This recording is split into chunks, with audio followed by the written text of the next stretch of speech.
I pledge allegiance to the flag of the United States of America and to the republic for which it stands, one nation, under God, indivisible, with liberty and justice for all.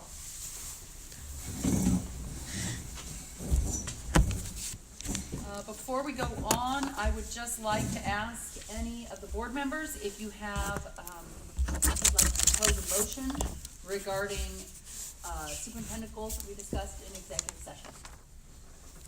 I have none. No. Would any of you like to propose a motion about the personnel matters we discussed in executive session? No. Okay, no motions are proposed, so we're going to move on to the next item, and hello and welcome. Welcome to the students who are here. We have a kind of fun student recognition tonight from our principal McLaughlin at Sandpoint Middle School, brought forward to the boards and students to recognize. And I have something to read about each one, and then if you would just, maybe at the end, I'll let you each come forward, and then the board would like to thank you and to give you a certificate of recognition. So I'm going to start just to let you know what was brought to the board's attention on these students who deserve recognition. So Erica Beckman is an outstanding kid who transferred here from another district and is doing so well. She epitomizes embracing one of my favorite quotes: difficult roads often lead to beautiful destinations. Erica deserves recognition because she took charge of entering a difficult high school level algebra class and is excelling far beyond any expectations. Her work ethic and demonstrated ability to pave her way to success with her intention and actions are both refreshing and impressive. Erica, can you stand? I'll invite you forward in a minute. I won't make you stand right here in front of us. So Cameron Nadeja, and I'm not sure on the pronunciation. I don't believe Cameron Didn't make it, but none of you know on the pronunciation then. It's not. It's Naja. Cameron Naja. Because of her exemplary citizenship, she has walked students to the office who are having medical or emotional issues in a very attentive and caring way. She cleans up after herself and others without being asked to. She is always kind and considerate and frequently engages students who are alone in conversation. She is overcoming great personal adversity. She has diabetes, diagnosed in 4th grade, and was diagnosed with Graves' disease earlier this year. I have never heard her complain or say a negative word against anyone, and she does well in all her classes. She is definitely an exemplary student. So, congratulations to Cameron.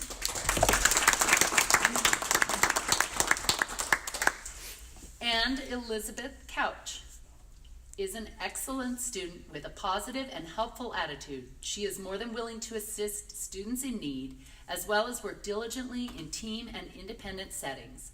Although her assignments reflect her eagerness to learn, she always welcomes ways to improve and enjoys being challenged with extracurricular assignments. Elizabeth has a huge heart of sincerity and a magnificent intellect.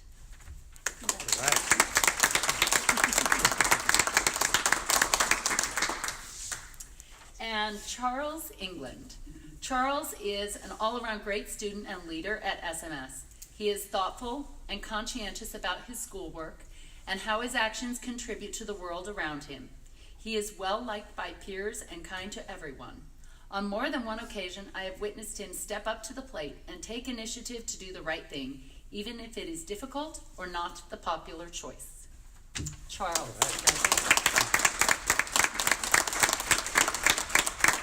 So if each of you who are here, the three of you, if you would come forward, we can recognize you and give you a little certificate.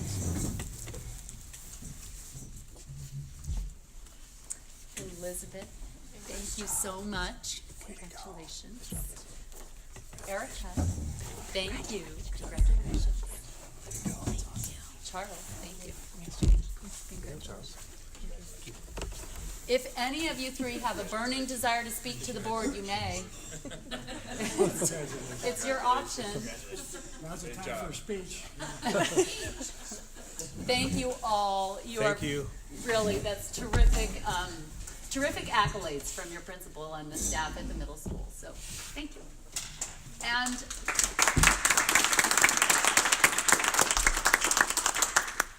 we're going to continue on with our regular board agenda, and you are welcome to stay. Oh, good, Mary got here just in time to get a photo of the students we recognize. So if you three would come back up with your certificates, Mary will get your photo. And then I was going to say to the families, you can stay for as much of the board meeting as you are able to, but you don't feel obligated to stay for the whole thing. You guys, why don't you just line up over there, because that looks better than the... Mary, we just recognize these 3 Sandpoint Middle School students. All right. Good job. Thanks, students. Thank you. Perfect. There's no one signed up?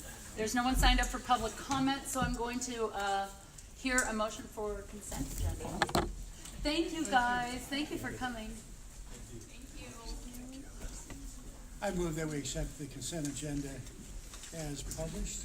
A second. Moved and seconded. Any comments or questions? All in favor? Aye. Any opposed?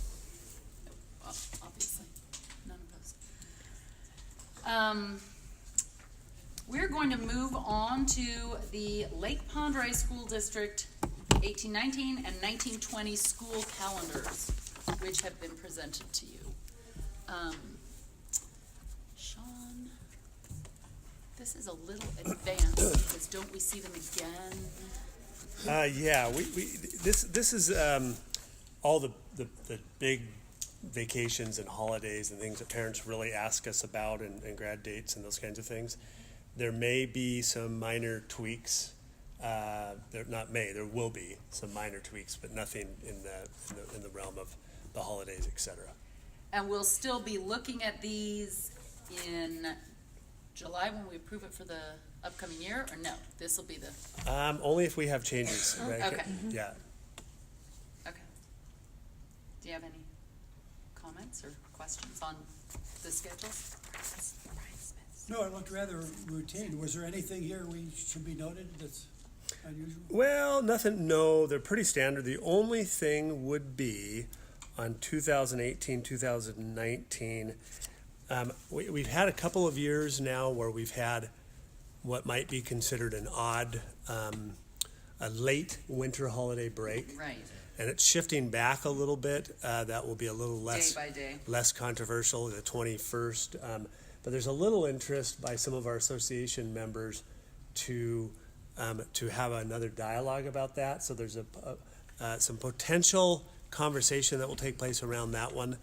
That one is not a very big issue because, again, it's not the 23rd of December. It says Right. 23rd. It says, well, yeah, it says begins on the 24th. Well, But that's just if that's the first the day of Monday. the holiday, I know it. Yeah. It actually starts on the 22nd, but Exactly, Right. that Friday, And the 21st. this year it was especially tight. Yeah. Very short holiday for the and I students. have received Comments. comments from parents saying, well, we don't have time to Yeah. go on our vacation before Christmas. Yeah. We're So- going to be on the road at Christmas time. You bet. So that's one that Okay. that we may come back come around back. for conversation. The only other one that we're talking about, we just had a conversation today about it, is November's an odd month because of student conferences and Thanksgiving and those things. And there's some talk about potentially changing the conferences to the same week as Thanksgiving, but we have some legwork to do with that with our members. So those are the two that could potentially come back to you. So, but other than that, Okay. I didn't see anything too unusual. The graduations look aligned. They're a little early for the 1920, but that's just because of the way the exactly. Yeah. weeks fall out. Question. Yeah. Yes. We recently approved a minor change to accommodate a new exam schedule at the high school. Does this, next year's calendar, continue with this new exam schedule? The calendar that the schedule that we will have at the high school will be submitted to the district office at whatever, it usually is April, Yeah. May for next year, so we're still working on that. And this is the district calendar, which has, the major holidays and days So off, this, so, this wouldn't be the school schedule calendar, per se, that will come whenever Kathy has to submit Perfect. to the state, Great. so. yeah, so that's a different calendar. Right. Thanks, Tom.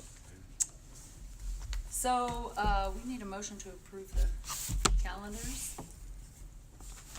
Can we approve them both together? I move that we accept the 2018, 2019 calendar as presented. And the, And 2019, 2020. Second. moved and seconded, any comments? All in favor? Aye. None opposed, motion passes. And as we said, if there are changes, we'll see it again. So, the next item on our agenda, I'm gonna hand the floor over to Superintendent Woodward, and we have a discussion on athletic activity, drug testing. Consent agenda already. Okay, so this is just a continuation of the dialogue we've had at the last, I think, 3 meetings about updating our policies and reviewing our policies as related to drug, alcohol use, et cetera. This next discussion really came up last spring. We had a parent ask us why we don't have a drug and alcohol testing program for our students in activities and athletics. At the time, as you know, we had a large turnover of board members, and I was hesitant to bring it to a board that was going to turn over, and Geraldine and I spoke about it, and we thought we'd wait to have the conversation with our new board, and here we are. We have a policy, which is policy 2370, that outlines our extracurricular activities or co-curricular activities, philosophy, conduct, consequences for if students break the code, as related to drugs and alcohol use, all that, all those things. So you have a policy in place right now that you can refer to. As far as, go ahead. 2370. And that outlines very specifically what happens when students are caught doing certain things. So I did want to make it clear to you all that from an administration standpoint, we're not recommending that we have a drug and alcohol testing program by any means. We've talked about it, the SHS administration and myself. We're, I would say, on the fence about it. However, the reason it's coming to you is because we had a parent ask for the board to have a discussion about it. There are, in researching it, I was actually surprised, and I brought this to your attention at a few board meetings ago, that the surrounding districts all have a testing program in place, and they're kind of a span, a continuum. We have Coeur d'Alene all the way to West Bonner, as far as on the scale of how severe the programs are, if you will. Coeur d'Alene is a voluntary, they can sign up, parents can, to have their child tested. But however, you can still participate in athletics or activities without filling out a consent to be tested. It's voluntary.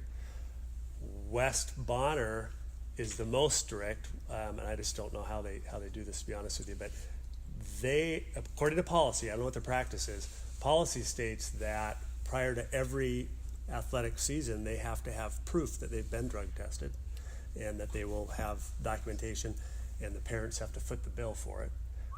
To Lakeland and Boundary, which most closely follow the model policy that you all have tonight. I do not know the history here, maybe someone in the audience does, as far as, I know it hasn't been discussed in 6 years, because I've been here that long, but and Chris has been here the same as I. Tom, do you remember if it's ever been discussed at the board level? It has, I don't know about the board level, Okay. periodically.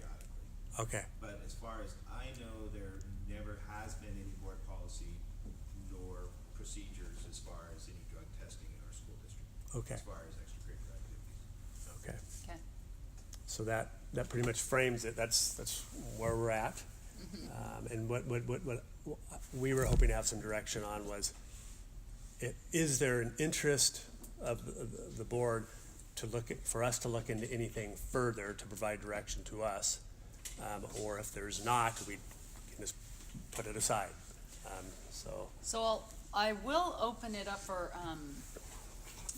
dialogue, but I first want to say that thank you for doing some research. And do you know whether the surrounding districts, or even if there are reports out there nationally that talk about the effectiveness, whether it is worth doing, whether people even use the policies if they have them on board, or what? Do you have any feedback? I can speak from a national level that there's no indication that I could find, and I also had Jeff Penrose as an internship activity to look into it as well, that would suggest that that it makes a large difference up against the cost and maybe some of the political ramifications. From a local standpoint, I know Chris talked to Coeur d'Alene, and did you get any feedback as far as those kinds of things, Chris? Yeah, I not only spoke with Coeur d'Alene School District, but I spoke with administrators from West Valley School District, Lakeside, and Boundary County. Oh, good. Yeah, and kind of the same thing Sean says. Now certainly it creates more of a sense of, hey, there's a chance that you could get drug tested. So their school resource officers think it's a good thing. But as far as the cost benefit, those districts, particularly West Valley, the athletic director I talked to said he didn't see much measurable difference before and after.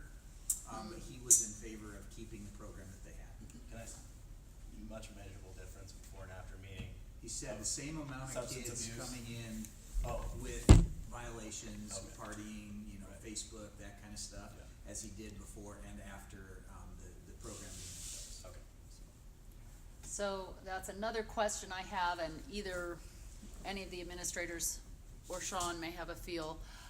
Having the policy in place, it does not make it mandatory. It doesn't mean that you ever actually have to drug test. It's across the board. So some districts are mandatory. Coeur d'Alene is, as Sean said, is an opt-in program. All right. So they have it in their athletic paperwork at the beginning of the school year. If you would like your kid to opt in to a potential random drug testing. So if you opt in, you're not automatically drug tested. Your number just one goes of the into a lottery system, and then it can get picked, is how that kind of filters out. So, And I would look at that more as a partnership with parents, parents asking for support and help raising a teenager. Right. And I have some experience when I was the athletic director at Bonners Ferry. We were in a drug testing program.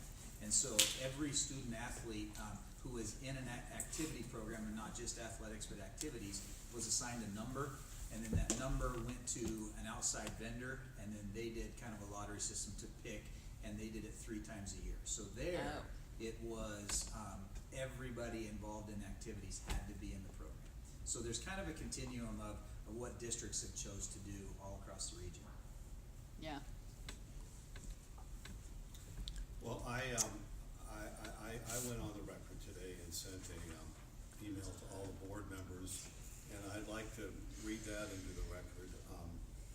After reading the proposed policy, I've decided not to support any change in the policy. And let me just make a caveat statement there that it's not been proposed that we adopt a policy. This is just a discussion dialogue. So just to frame the conversation. Okay. I certainly, support the district's effort, for drug education and drug counseling and drug use prevention.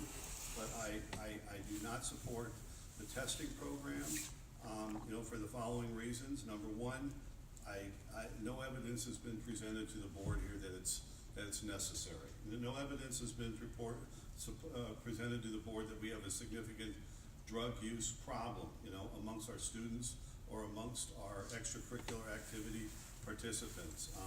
We know from national statistics that drug use amongst teenagers is declining, but we don't have any local statistics, to support this policy.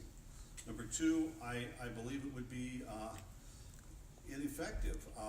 Urine analysis, which is the tool they use, does not detect, the two most frequently abused substances by high school students, that being alcohol and tobacco, unless they're under the influence at the time of the test. I believe, number three, it's discriminatory. This policy targets high school athletes and other students engaged in extracurricular activities. We have other programs to educate and discourage substance abuse amongst our students, but this is the only one that targets a specific group of students, athletes. Actually, I get what you're saying, but that's not true. It would, if we did it, it would be It would be all extracurricular activities, but the people who participate in extracurricular activities are primarily athletes. That's the point I'm making. But irrespective, I understand. Gotcha. It would apply to all extracurricular activities. Yes. I believe that if any student is tested, all students should be tested to be fair. Well, it would be random. It wouldn't be just All athletes. students in the whole student population should be subject to the random testing, not just participants in extracurricular activities, is the point I'm making. Okay, I believe this is hypocritical. We don't test our coaches, our teaching staff, or our administrators, so this policy would put a higher standard on the students in extracurricular activities than the district has on its own staff, who act as mentors for the students. Number five, I believe this is invasive and embarrassing. I don't believe any high school student wants to be singled out for testing and escorted to a collection center in front of other students or members of the community. Number six, it's inconvenient. Anything less than third-party testing is indefensible. This self-collection program is by its nature open to error and impropriety. The results of any self-collection program would not be defensible. They would never be accepted by any insurance company, government agency, or court of law. And we wouldn't consider it, yeah. And high school students, it's difficult for them to travel during the school day, to a certified collection center. Number seven, this could be very expensive. I know as an employer, I have a random drug testing program for my employees. It costs $40 to $45 per test. So if we have over 1,000 participants in extracurricular activities in our district, that's multiple seasons of multiple athletes at multiple schools. Testing at $40 for $45 a sample is a $40,000 item, which is not budgeted. And eighth, I believe that this program would discourage extracurricular participation. I believe we have a large and diverse extracurricular program with many activities, including athletics, dance, cheerleading, academic competition, theater, band, and many clubs. We're very proud of these extracurricular programs and the extraordinarily high participation rates they attract. I believe what we teach after school enhances and supports what we teach in school, and I do not want to do anything that would discourage extracurricular participation. Okay. I thank you. I appreciate those comments, and I want to open it up to other board members to have a discussion or comment or your own feelings, if you have any. Can I ask a question? Yes. Do you guys know, you guys are the ones that are in the school with the students. Is there, I know that there's substance abuse problem, and is it a big problem with our student body? And I don't know, I guess it's kind of a loaded question. It's hard to say, oh yeah. I guess anytime I'm asked that question, I would say, high school population is a microcosm of our community. Right. So you can answer the question. is there drug use in our community? And if the answer is yes, then yes, there's Yeah. going to be kids. Yeah. I feel, and I'm not talking about extracurricular activities right now, I feel that we do an excellent job of keeping it off campus. There's a difference between talking about students' use on the weekends and outside of school versus at school. Right. There is a small number, very small number of incidences at school where kids make poor choices of having it there. And that would be efforts of our teaching staff, our campus security, partnering with Sandpoint Police Department, running drug dogs, randomly through the hallways, through the parking lot. I mean, so to answer your question, this is addressing more outside extracurricular activities. Have I seen an uptick? I would say that neighboring states having marijuana being legal over the last 5 years has brought a popularity to that. And I say that via just discussions that are topics that students may want to debate in a government class, or they may want to write a paper on it, or that may be a career choice. So, but has there been an uptick of number of suspensions that we've had in extracurricular activities? I would say no. That was gonna be my No, question. Like, that's is there an uptick? been or is it pretty not? much the same. It's hit, miss, random. Some years are higher, some years we get very little. Right. In my 6 years, I would say it's stayed pretty much the same. The same. I think that most student athletes understand the policy, understand what it is. When we have an issue, 9 times out of 10 or more, they understand it, they get it, and they understand and accept the punishment. I'd say the best defense for that is Gary alluded to it, and a coach, a leader who has that strong influence and connection with the kids. Yeah. And the cross country program is one of Mr. Brass I was- that it's a great role model for kids, and kids are heavily involved there. Now, To me, that's One thing I think we can do a little better is education piece with our athletes about substance abuse. And one of the things, I had a great conversation with Spencer Smith, our SRO today, and it's not just the things that you think about, like the weekend bender, kegger. It's other things, prescription pills, the idea of ADHD medication for extra focus, things that are trickling down a little bit, maybe from the professional level, NCAA, that kind of thing. I think high schools and prep sports in general need to do a better job of educating on those things, which in turn could help with, what we're talking about here. I'll keep moving along. Carrie or Pearlie, either one. Go ahead. I'll pass. Well, I agree with several of the points that Gary brought up on the problem.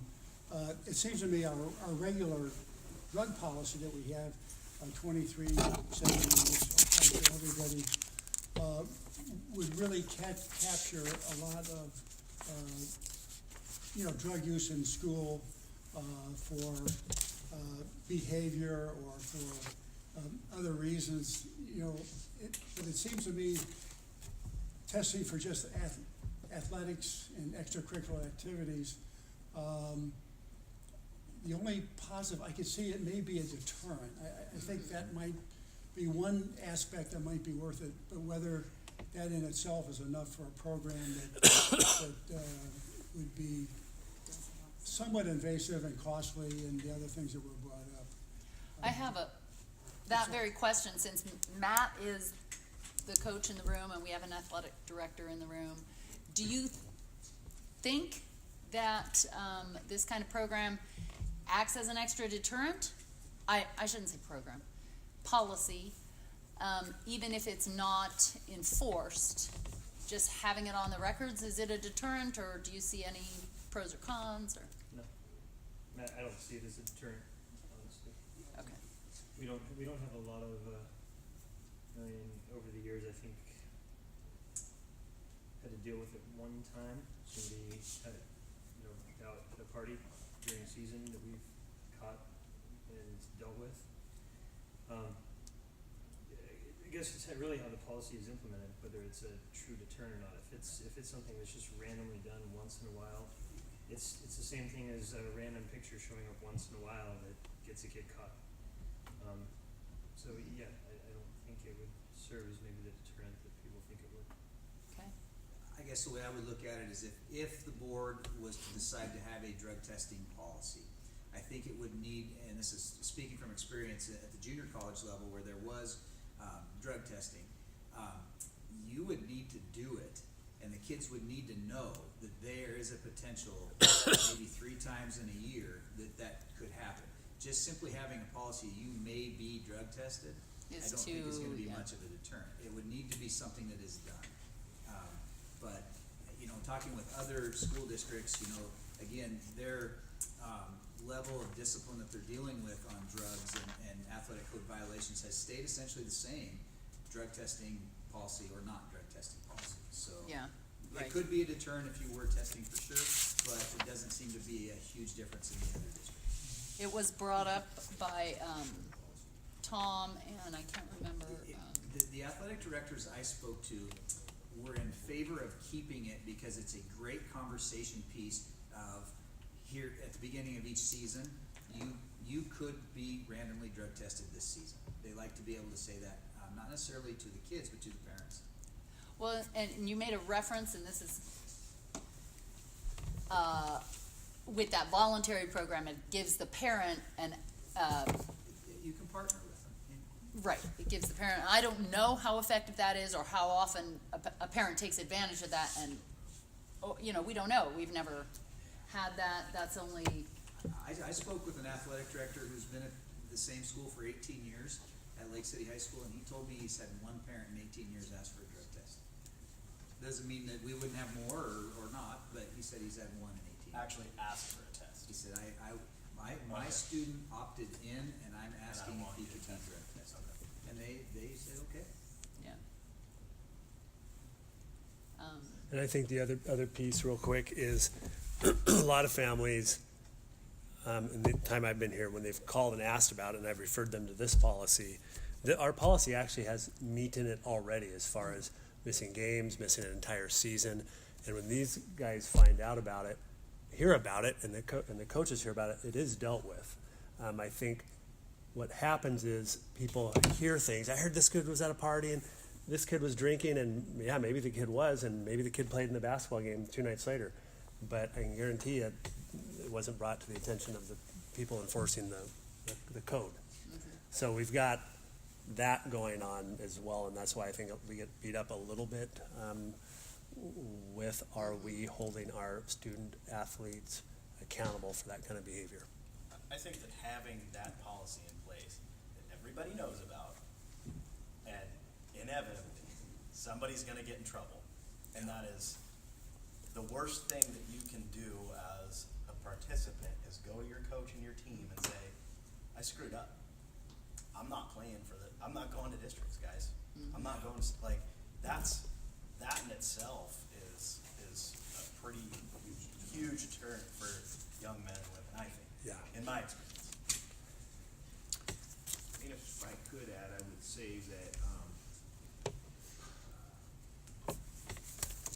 in extreme situations where police are involved and a student is cited for a drug violation, through the court systems, it's probably gonna end up putting a young person on probation, and once they're on probation, then the probation will do drug testing themselves. That's true. So there is drug Little bit testing is happening. for, if the violation has put them under juvenile probation. So, I don't know if that would weigh in on the decision. So I would have just a comment referencing, Gary's points he made. I don't know that, I would agree to the whole student population for one thing. I think keeping it at the extracurricular level is appropriate if you did this sort of policy, because that's the area where the students are opting into a special program. It's optional. I also don't think that we would do 1,000 a year. I think that in the cases, although Chris, I might refer to you, it's a sample of maybe 20 kids or, I can just refer to what we did in Bonners. We gave them all the fall athletes, all the winter athletes, and all the spring athletes, and it was about 10 each season. So they weren't sampling every athlete. What they did is they took a number, put the number on a ping pong ball, and then it was randomly chosen. 10 numbers were chosen, and those kids, and it was a independent testing facility that came to the school. So they didn't travel to, they came to the school and took the sample there, and then took it back to their lab. Is what they did. So it was about 30 kids in a year, is what they did. Of course, a smaller student population. yeah. But, and I don't know what Lake City, Coeur d'Alene, how many they're testing. Yeah. I was just assuming that was test randomly every kid, for every program that they're in. No. They did it as a lottery system. Yeah. And it's referenced that way in here, that they would just randomly draw some numbers. And again, I'm not even saying that everything in this policy is what we would even consider, or that we would consider it at all. The conversation is being had.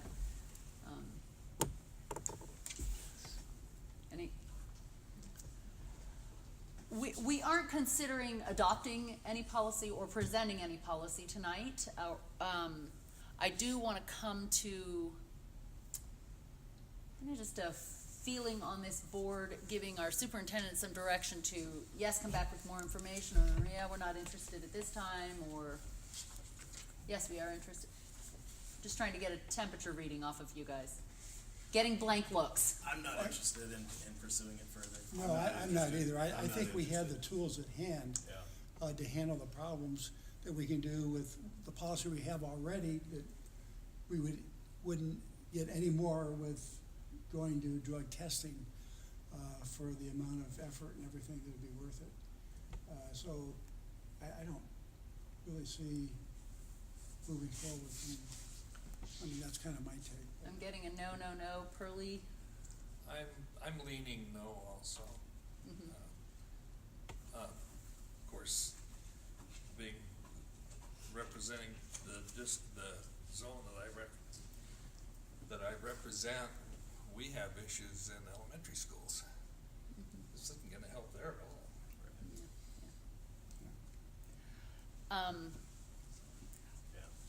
I think, and then I'll give the discussion back to you. I think I'm also feeling that what I'm getting isn't conclusive enough for us to move forward at this time. I'll give it back to Sean. I would just remind the board that if you have conversations with stakeholders, or you want to bring something back to the superintendent or the board at any time, it's not that we close the conversation. It can never be revisited.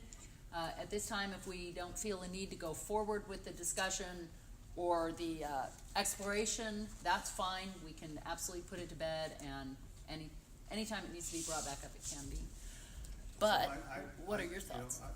I'm sorry, you got something, go ahead, Sean. No, I'd like to have Sean wrap up his feelings on it, but do you want to say one? Well, short of a drug testing policy, there was another policy in the district for a short time that Tom is probably more familiar with than I am.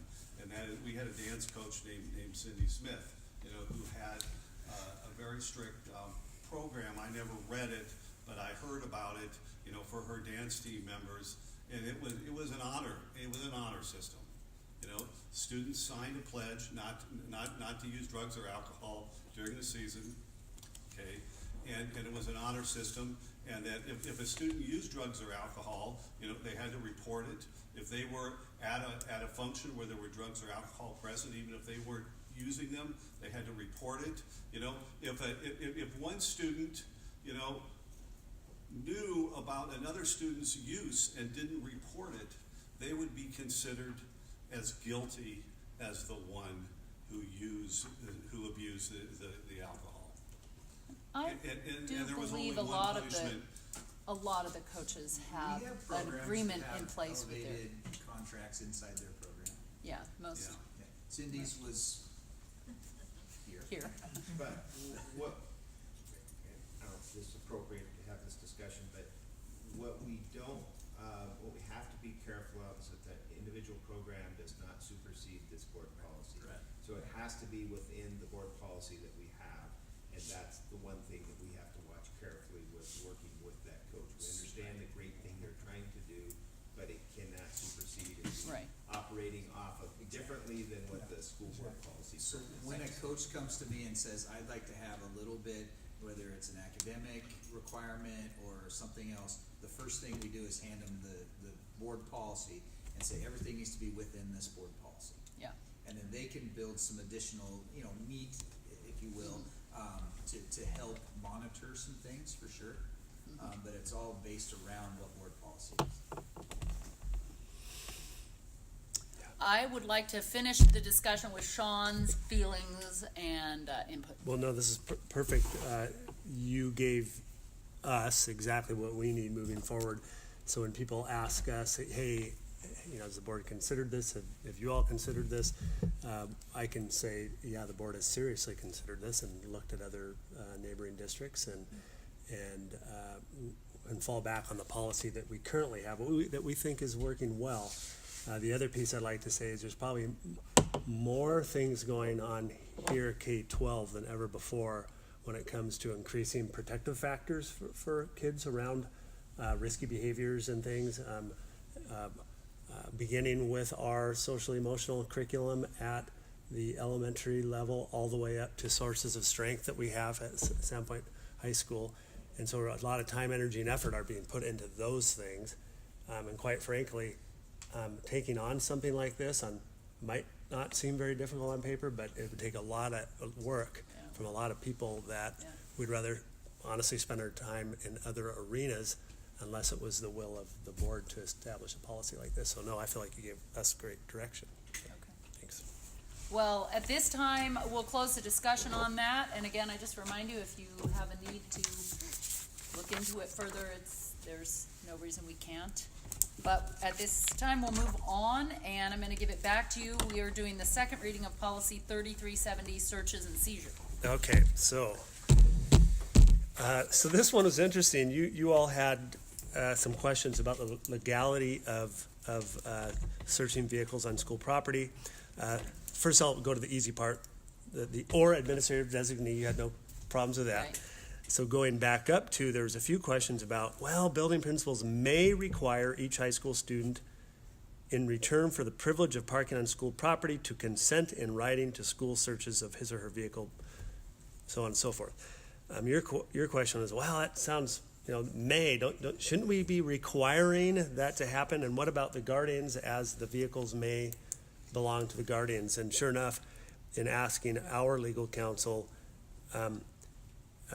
he agreed that, it should say building principals will require high school students, but beyond that, and the guardian to sign off on it. So that's I don't believe that's currently happening, but our legal counsel said, it's not something that you have to do, but if you're ever challenged, you're going to save an awful lot in legal fees by just including the guardian to sign off on the consent.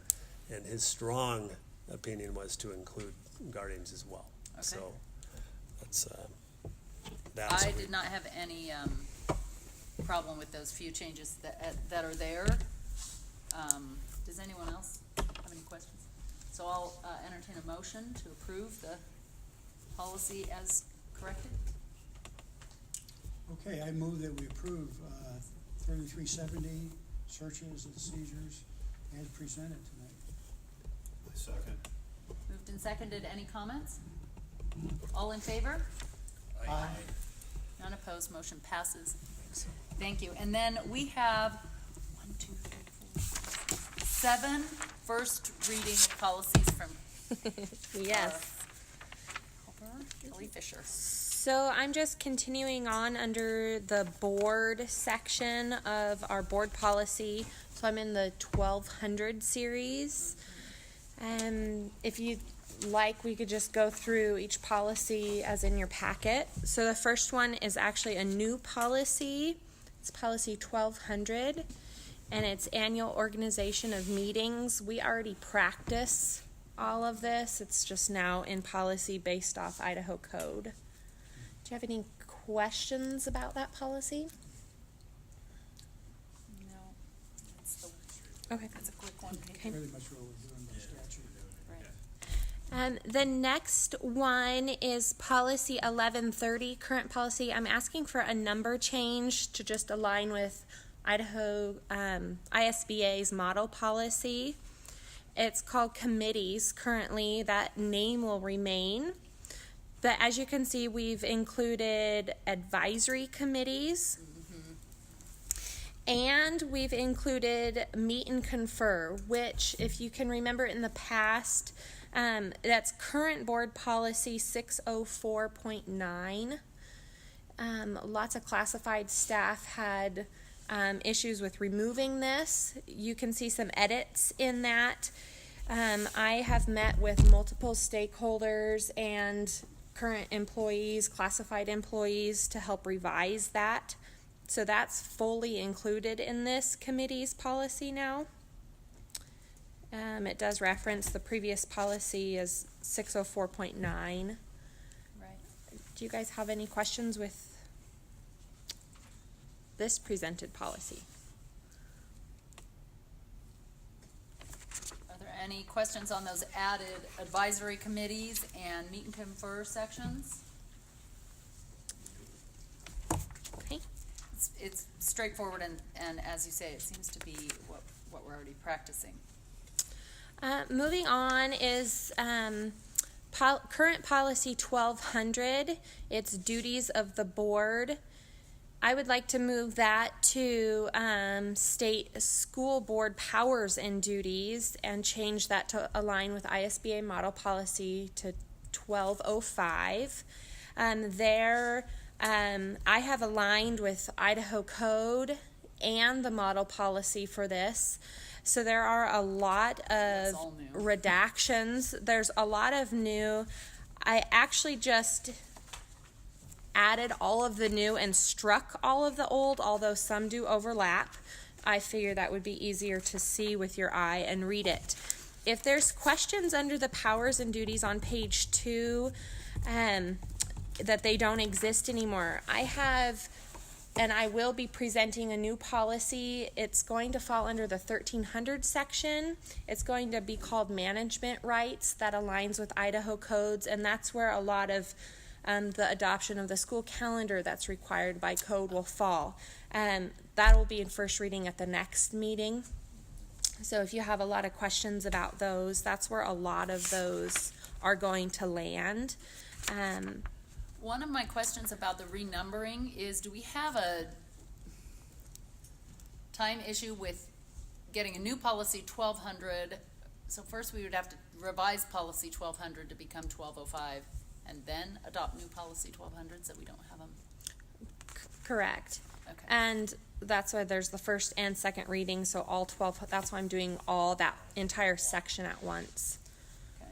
So when we do our motions, we'll change the number first and then adopt the new one. You just can't, it's a revision Yeah. of the policy to align with ISBA, so it's a revision of the number and name.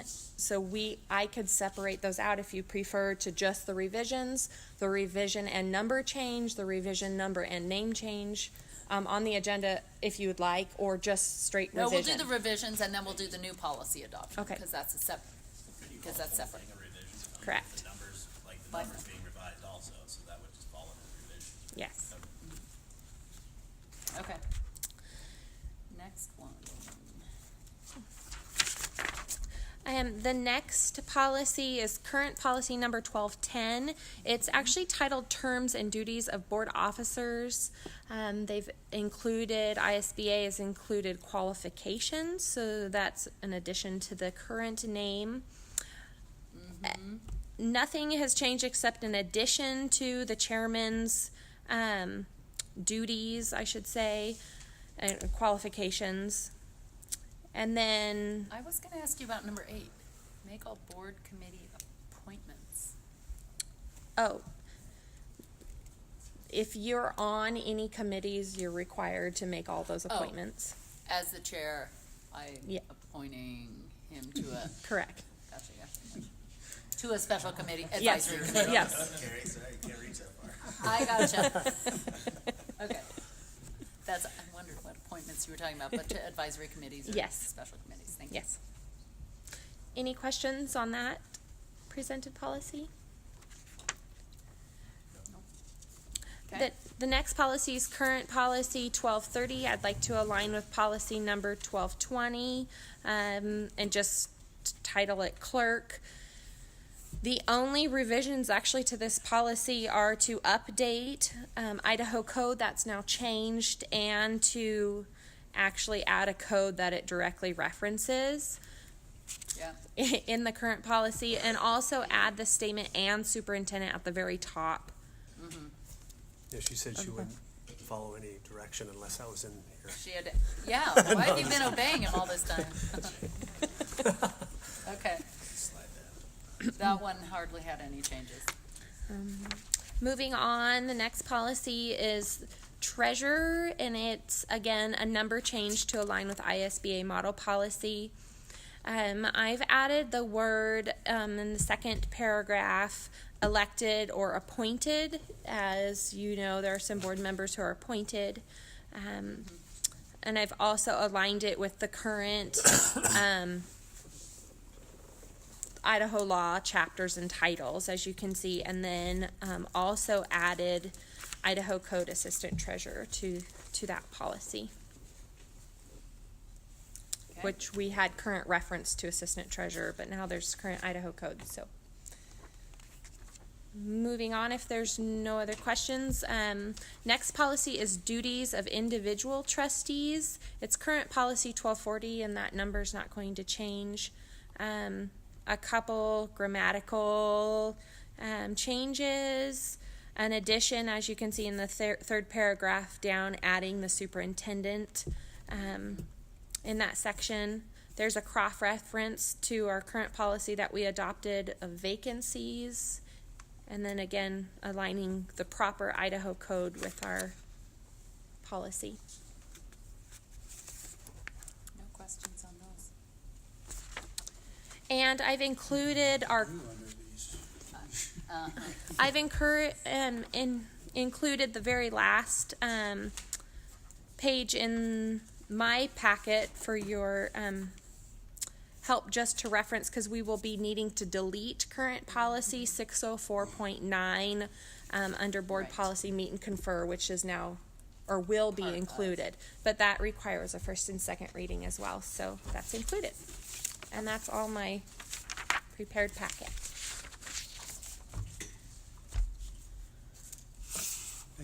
Welcome. Are there any questions? This is a first reading, so no motion is needed.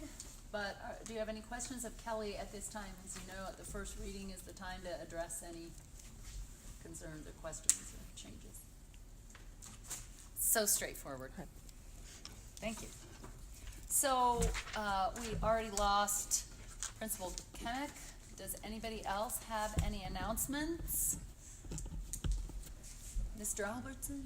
Just how awesome last Friday was at the Battle for the Paddle, and you get that many kids in the gym for 6 hours. It gets, we literally had the walls sweating. But it was an awesome event for kids. We won the paddle. So thank you to Mary Moz and student leadership for all the effort that they put in that. Yeah. Picture. It's a great, positive working relationship with Lakeland High School. So I know they're not here, but I'd like to thank them for their collaborative effort, and talked a little bit about it this morning, but I don't know if anybody knows who Grace Kirscher is. Grace was honored with a nomination as a McDonald's All-American in basketball. And as far as I can tell, she's the first McDonald's All-American nominee in the history of our school. And we've had some Wow. great players with Allie Neiman and Maddie Shoney, some players. So congratulations to Grace, and tribute to, she's a great student, she's a great kid, she's a great athlete. So that's all. That's terrific.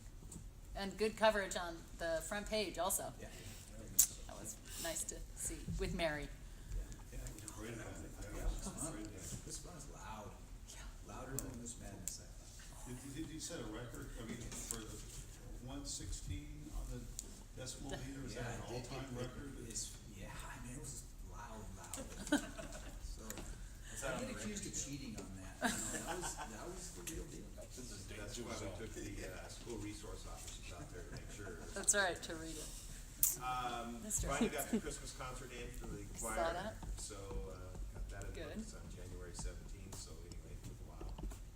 The students are finishing up final exams this week with the close of the semester. Looking forward to having a good closure and a good start to semester 2. So, Does your art fair continue? it was just the 1 week, the, human rights, art exhibit, and, I'm glad that we were able to house it in the San Antonio High School library. It's been downtown, and, I think, POAC had changed their location and had lost that art exhibit area, so we were looking for a place to exhibit that, and I think what a positive, Gary, for that is it turned out that, I think we found a permanent location for artwork now, not That's just great. for the art show. So, Wonderful. Anyway, That's great. So some of these pieces will be on permanent display, or at least until well, next year? it could be, or, On a rotating? continually moving out new pieces that, just throughout the year, so other students get to experience the artwork of the other students, so. Perfect. Last comments. Sure. So we had 32 people at our stakeholder engagement meeting, so much better turnout thanks to Mary and her article. I know that helped. So 24 of them were not school district employees or board members, which is actually really good. So next Thursday we have, or this Thursday In 2 we days. have Yeah. 2 days. Wow. We'll On be back 5 up here p.m. if any of you are interested, Yeah, I and will we'll be just there. follow the same format and get lots of good feedback. Great. Oh, I was gonna ask, do you have a count on the survey, where we are on the online We have survey? about 610 or 20, I believe, at this point. Okay. I know the students will do it soon. That'll our juniors and seniors, I believe.